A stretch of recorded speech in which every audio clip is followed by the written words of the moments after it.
Imagine you live in a small country with more than 100,000 missiles pointed at it. And imagine the leaders who control those weapons had one stated purpose: to destroy you, to literally wipe your country off the map. What would you do? Strike first and try to destroy all the weapons? Set up an anti-missile defense system? Or would you ignore the problem and hope it goes away? You can now stop imagining, because these are real-life questions that one country in the world has to ask itself every day. That country is Israel. And the leaders who control these missiles, and the number I gave is a lowball estimate, belong to an organization known as Hezbollah, Arabic for Party of God. Moreover, they're not rogue terrorists. They actually run a country, Lebanon. You should know something about them. Hezbollah first burst onto the international scene in 1983 when they simultaneously bombed the United States Marine barracks and French paratrooper base in Beirut. 241 Americans, the largest loss of American military personnel in a single incident since World War II, and 58 Frenchmen were killed in the attacks. But this was only the beginning. More bombings followed, killing 24 people at the US Embassy Annex in Beirut in 1984, killing 85 at the Jewish Community Center in Buenos Aires in 1994, and killing 19 at a housing complex for American military personnel in Saudi Arabia in 1996.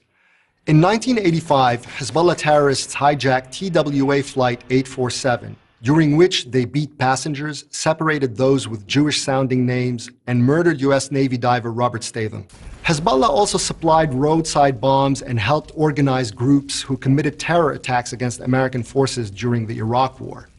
They routinely assassinated political rivals, most notably the former Prime Minister of Lebanon, Rafiq Hariri, in 2005. They provoked numerous border clashes with Israel, which escalated into a war in 2006, during which Hezbollah launched thousands of rockets at civilian targets. Today, Hezbollah is a military force, a political party, a terrorist group, and a transnational criminal organization engaged in drug trafficking, money laundering, and arms smuggling. But the most important thing to remember about Hezbollah is not Hezbollah, it's Iran. Hezbollah is an extension of Iran, and it operates under its command.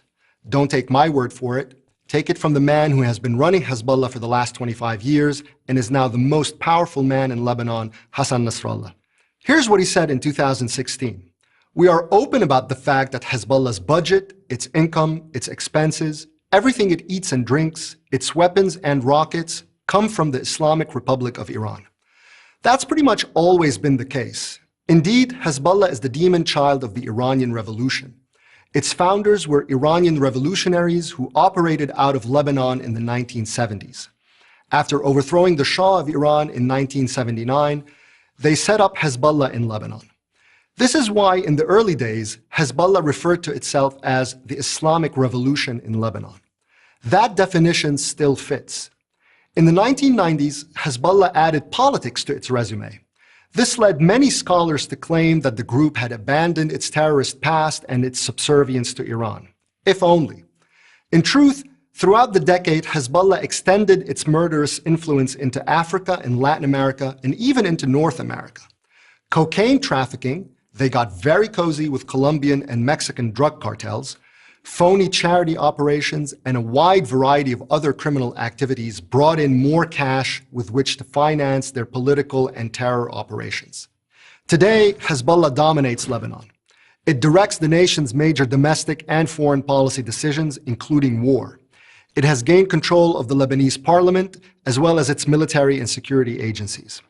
It has also effectively turned Lebanon into an Iranian missile base. That's where the more than 100,000 rockets come in. Iran is working to surround Israel with missiles capable of hitting anywhere inside the country, all while pressing ahead toward developing nuclear weapons. As Hezbollah and Iran entrench themselves in Syria, where they're intent on activating a new front against Israel, the likelihood they will trigger another war, more devastating than the one in 2006, is growing.